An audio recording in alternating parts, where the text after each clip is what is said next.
现在的乌俄战场，雇佣兵才是主角。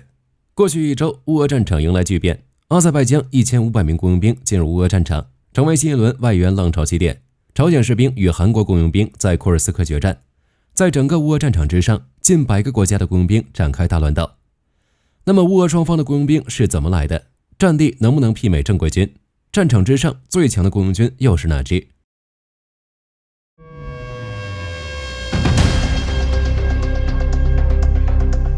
过去一段时间，最出名的雇佣兵就是阿塞拜疆的图兰军团。目前第一批1500人已经部署至乌东战场，暴揍俄罗斯正规军。听说后续的1万名雇佣兵已经完成训练，不久后就将派往乌俄战场。估计大家也都能看出来，图兰军团名义上虽然说是雇佣兵，但其实就是阿塞拜疆的正规军。其人员构成中，70%以上的士兵都是参加过纳卡战役的老兵，擅长操作无人机，有丰富的电子战经验。作战武器则是由英国、以色列和土耳其负责，而且刚上战场就能击退俄军炮兵连，普通的雇佣兵恐怕没这个实力。在库尔斯克方向，朝鲜雇佣兵也参与了进来。根据乌克兰军方的报道，乌韩联军将俄军击退了5至10公里。就这战力，知道的是雇佣军，不知道的还以为是韩国的707特种部队。而且朝鲜士兵就在库尔斯克活动，双方会不可避免的对战。朝鲜与韩国这是把朝鲜半岛的矛盾搬到乌俄战场上来解决。而且就目前的情况来看，除了韩国与阿塞拜疆的雇佣兵，在乌俄战场之上，有近100个国家的雇佣兵在各个战线展开大乱斗。那么这些雇佣兵都是从哪儿来的？战力怎么样？在乌克兰这边，自乌俄战争爆发后，就有来自各个国家的雇佣兵进入乌克兰，抵御俄军的入侵。当时就有消息称，欧洲各国都派遣了雇佣兵为乌克兰而战。在战场初期，乌克兰虽然进行了一系列军事改革，但面对俄军的入侵还是有些力不从心。而且乌克兰虽然想加入北约，但一直没能成功。被俄罗斯入侵也不能触发北约第5条例。欧洲想帮助乌克兰，却无法直接派兵，毕竟有战争扩散的风险。在这种情况下，最好的办法就是派遣雇佣兵，现役士兵换身衣服就能过来。这些雇佣兵的来源大概可以分为3种。第一，通过私营军事公司招募，比如黑水公司、英国的 G4S。这些公司优先录取退役特种兵，尤其是具备飞行经验或熟悉海军陆战的老兵，战斗力相当强。第二，通过国际军团招募士兵。在2022年2月27日，泽连斯基就宣布成立一个乌克兰领土防卫国际战队，也就是国际军团，由希望击退俄罗斯的外籍军团组成。根据乌克兰的媒体报道，截至2022年3月6日，有超过2万名外国人递交了前往乌克兰作战的申请。在2022年6月，英国独立报报道，乌俄战场上的雇佣兵大约为2万人，其中格鲁吉亚人占了大约 70%， 大约16000人，直接遥遥领先，其次才是英美。第三，政府直接招募。2023年1月，乌克兰最高拉达通过一项法律，允许外国人在乌克兰武装力量与国民卫队中服役。这项政策一出，北约雇佣兵就不用再顶着志愿的旗号，可以光明正大地获取编制，并加入乌俄战场。2023年7月，俄罗斯国防部表示，自乌俄战争爆发以来，除了乌克兰之外，还有84个国家的雇佣兵正式参与了乌军的作战行动。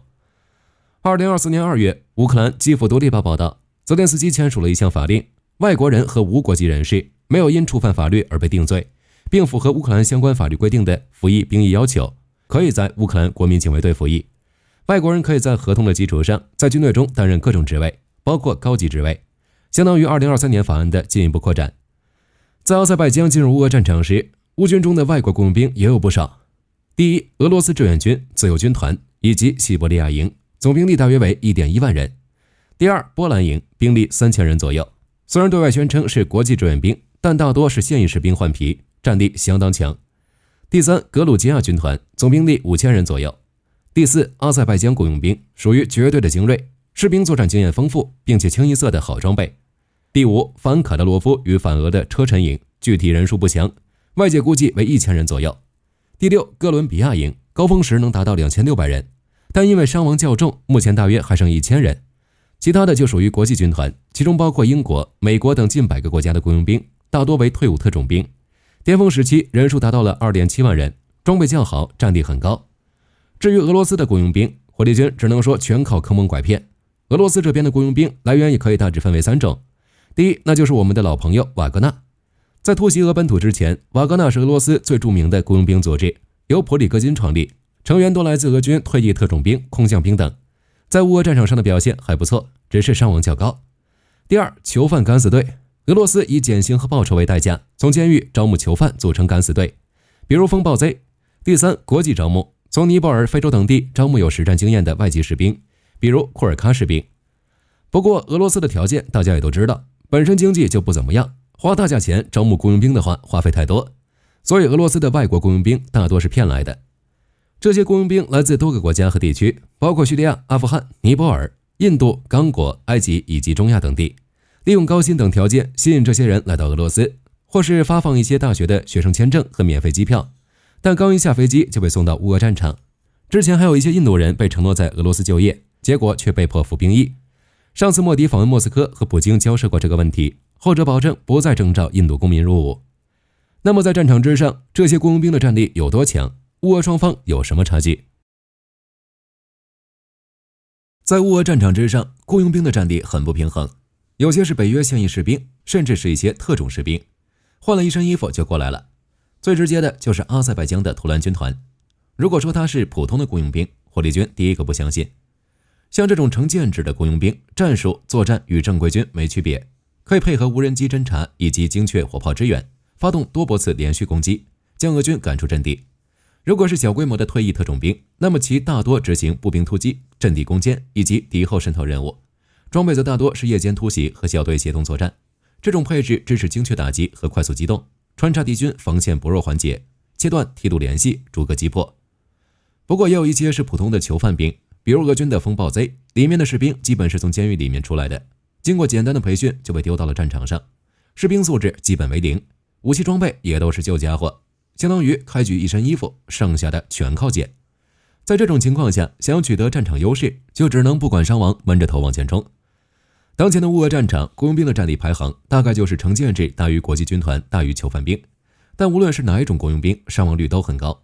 小规模特种作战以及敌后渗透战最怕两种情况：封锁撤退道路以及敌方的火力覆盖。第一种会导致被围歼，第二种情况则是会限制自己的活动空间。受限于战场环境，雇佣兵的阵亡率几乎达到了 44.5%， 10人小队执行突击任务，回来的时候可能就只剩5个人。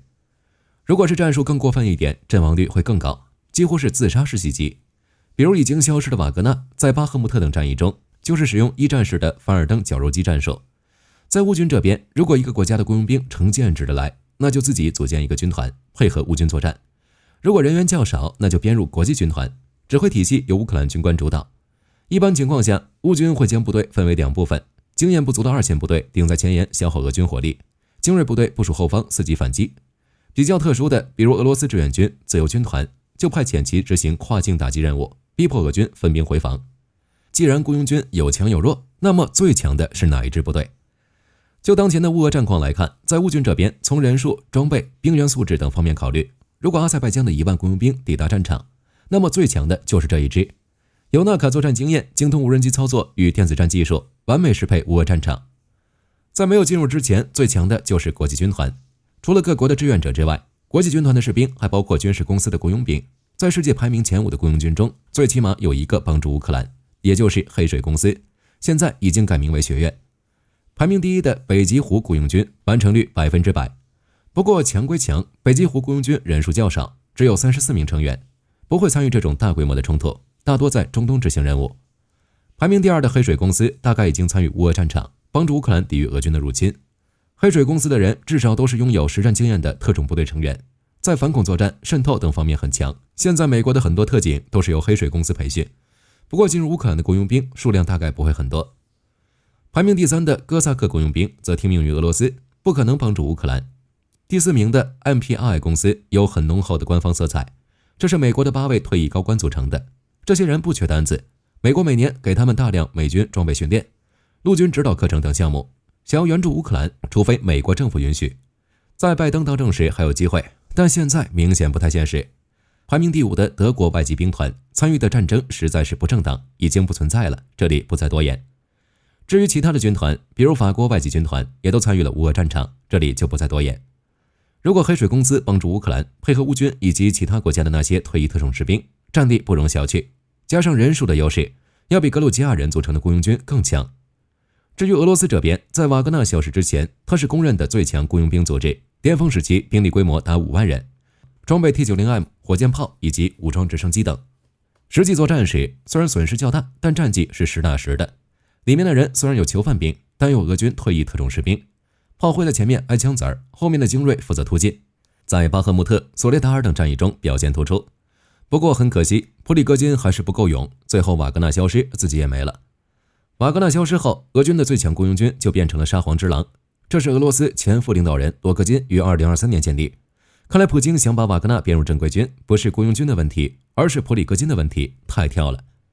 相比较瓦格纳，沙皇之狼的装备更好，全副武装的军械水平甚至超过俄军正规军，坦克、无人机、特种装备应有尽有。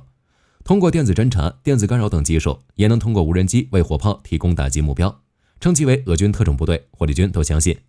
在战力上，瓦格纳虽然曾经主导战线，但依赖囚犯兵员和高薪维持士气，稳定性很差，有时候还会遭到俄军正规军的排挤，大家表现的都一般，就你突出，肯定会被排挤。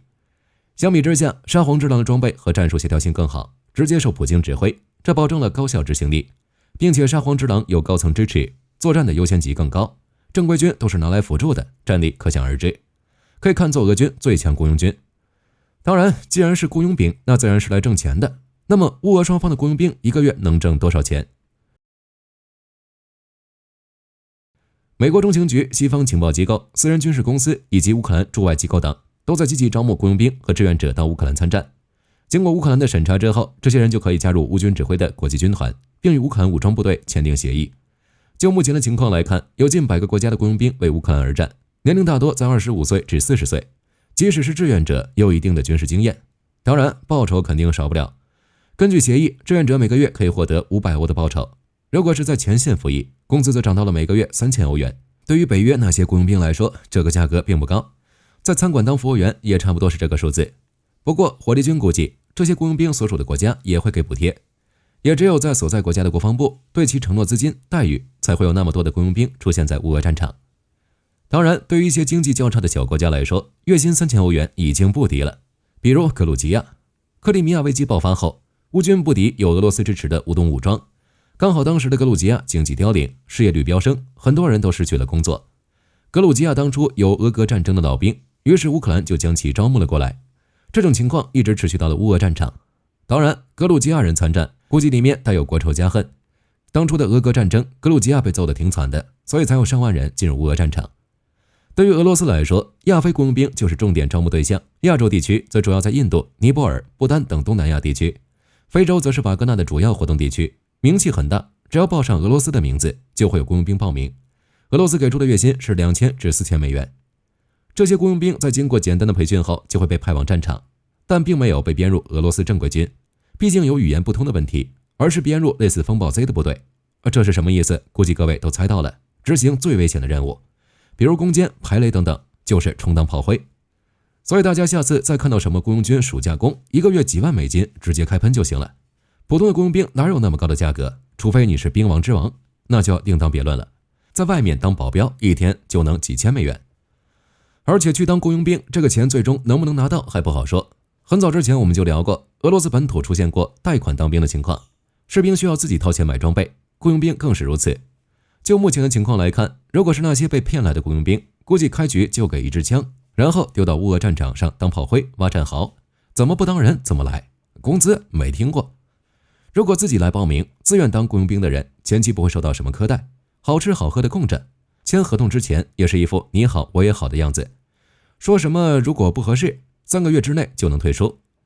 等到这些雇佣兵上战场后，那么一切都是俄罗斯说了算，想回去不可能，不到合同到期谁也别想走，即使合同到期，后续也可能被逼着续签。至于那些工资确实有，但存不住。上战场之前，俄罗斯会给这些人发一支枪，有的甚至是带魂环的老枪，其他的就没了。像防弹衣、头盔等装备就需要自费购买了。俄罗斯挣钱，俄罗斯花，一分别想带回家。就火力军来说，有条件的人，没有军事基础的人，最好还是别去当雇佣兵，在街上拿个碗都比在战场上活的时间长。就乌俄当前的形势来看，雇佣兵的参战导致战场形势更加复杂。朝鲜与韩国已经在战场上干起来了，说不定还会有其他国家在乌俄战场上打起来。乌俄战场之外，19国展开护身军刀联合军演，低风在西太平洋首次标准6多次接班人现身，驻夏威夷美军也淘汰传统火炮。2025年的护神军刀联合军演已经开始，从7月13日一直持续到27日。该演习2005年首次开办，今年刚好是20年，共有19国约3万5千人参与。除了美、澳两大主办国，还有德、荷、法、英、挪威、加拿大等国，参演规模为历来最大。在本次演习中，海马斯火箭炮低风中程导弹系统首次在澳大利亚实弹射击，英国威尔斯亲王号航母打击群也参与了军演。F-35C 也将首次投入护神军刀演习，搭配超级大黄蜂与 EA-18G， 提升部队战场感知能力。在最新武器方面，独自接班人 NGSRI 正式亮相。为了反制日益复杂的空中威胁，美国陆军开发了一款新型防空导弹，名为下一代短程拦截器 NGSRI。按照美军的说法，这款导弹的性能远超毒刺。NGSRI 的提升主要在弹头、巡标器、推进火箭与瞄准这4个项目上，从而达到性能比毒刺更强、威力更大的目的。巡标器与瞄准系统能让射手在低曝光率的情况下清楚识别目标。对于美军而言，这点并不难。在过去10年里，多模导引头的小型化以及固体火箭技术的进步很大，结合网络能力，还可以将导弹与其他传感器连接起来，通过外部传感器实现目标获取和指示，从而更加灵活地打击敌方。相比较现在的毒刺， NGSRI 的性能大幅提升，锁定能力提高3倍，射程提升2倍，在沙尘暴中也能精准识别5公里外拇指大小的无人机，发射后数秒内就可以加速至3马赫以上，拦截范围可以达到9公里，几乎是毒刺的2倍。目前雷神公司与诺格已经宣布，该导弹的发动机完成4次飞行测试，可以拦截巡航导弹以及低空高超音速导弹，具体是真是假还不清楚。当廉价的无人机成为战场主角，防空规则必须重写。NGSRI 项目的诞生，也就意味着美军防空战略的质变，从防范直升机为主的点防御，转变成应对无人机的面杀伤。另一边，借助乌克兰的经验，驻夏威夷美军淘汰传统火炮，从而采用海马斯。根据媒体报道，为了适应现代化战场的需求，驻守在夏威夷的美国陆军第25步兵师开始进行重大编制改革，将在6周内将14门传统的牵引式火炮换成16辆机动能力更强的海马斯。因为海马斯的编制人力需求较小，这次改革能精简119名士兵，节省部分成本。根据乌俄战场的经验来看，接下来的地面冲突，精度、射程以及机动性才是最重要的。实际作战时，普通的牵引式火炮需要时间部署与撤收，海马斯则是打了就跑。在反炮兵雷达横行的情况下，使用海马斯可以大幅度提升部队的生存能力。不过这并不意味着第25步兵师已经完全放弃传统火炮，仍然会保留105毫米火炮与 M777。按照美国陆军的想法，这次改革的目的就是在部队编制里寻找火炮与火箭炮编制的最佳平衡组合，打造一支更灵活、更具生存能力，并且能面对未来高强度冲突的现代化军旅。好了，这期视频到这儿就结束了。各位觉得在当前的乌俄战场，最强雇佣军是哪个？可以在视频下方留言，大家一起讨论。喜欢的话不要忘记点点关注。我是火力军，下期见。